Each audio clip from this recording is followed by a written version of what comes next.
kabataan, so ito po ang aming vlog tungkol sa mga paraan at takbang na maaari namin gawin bilang kabataan sa pagpapakita ng pagsuporta at para maiwasan na rin ang mga diskriminasyon.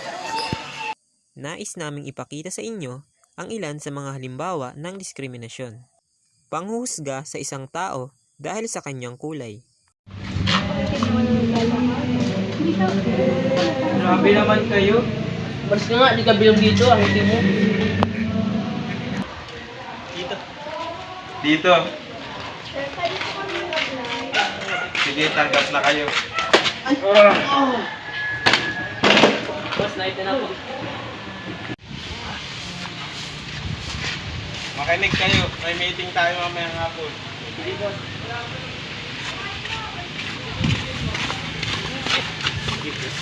Pagkakaloob ng promosyon sa kababaihan kahit may mas mataas na kwalipikado na trabaho ang kalalakihan. Ngayon nagpatawag ako ng meeting para sa promotion ng dalawa niyong katrabaho na sina Wendy at Tracy.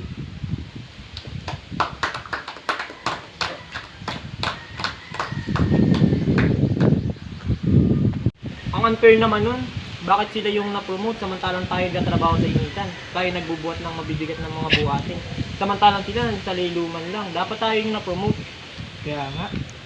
Nakapagod na rin ang trabaho. Kaya pa naman ang buhay ngayon. Pregnancy discrimination o ang hindi pagtanggap sa mga buntis. Sir, pwede po bang mag-apply? Mag-apply sa trabaho? Opo. Hindi pwede. Sa tingin mo yan, makagawa ka dito ng mga mabibigat na gawain. Kagaya ng pagbubuhat. Saka yung mga babae mahihina, hindi nyo kaya yung mga trabaho dito, mga nakagawa lang sa mga lalaki. Saka yung dapat unahin mo na muna yung anak mo. Hindi kami tumatanggap ng dito.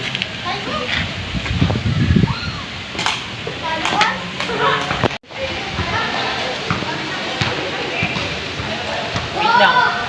Bakit sa itsura mo, parang dati kang lalaki ah. Transgender ka ba? Oo, dati ang lalaki, pero babae na ako ngayon, kaya pwede na Porket transgender ka, babae ka na ngayon, dito ka na dito. Dapat dito ka pa rin pumila kasi lalaki ka pa rin. So, kumita na yun.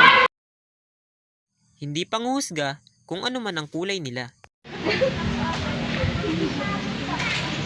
Uy, anong ginagawa mo sa kanya? Hindi nyo ba alam na kaya ganyan ang kulay niya? Siya ang aming trainer sa SEPA. Kaya naging maitim ang kulay niya kasi siya ang pinakadalubasan sa amin sa larangan ng SEPA. Siya ang trainer namin, kaya hindi dapat siya ginaganito.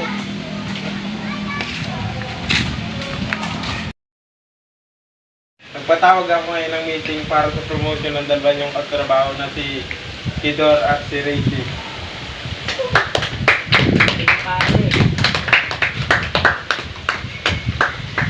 Uy, congrats pare. Thank you.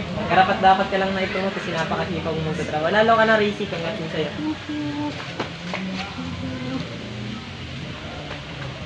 Paggalang sa kung ano man ang kanilang kasarian. Guys, pwede kayang humir sa female na pinatataw ng lalaki ng transgender na okay, tara, talawin natin.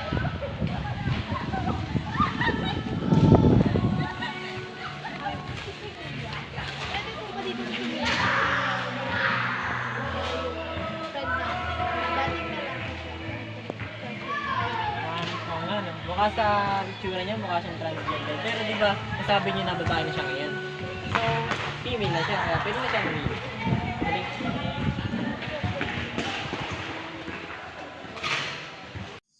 Pagtanggap sa iba't ibang uri ng kasarian upang ang diskriminasyon ay tuluyan ng mawakasan. Hi! Ano nangyari sa'yo? Parang malungkot ka. Inalis kasi ako sa grupo namin. Transgender daw kasi ako nakakaya. Ah, ganun ba? Dito ko na lang si mama sa grupo namin kasi tamang-tama kulang kami. Kasi dito sa amin may babae, may lalaki, may gay, and yung transgender. Sa amin ka na lang? So, kompleto na tayo. Tara.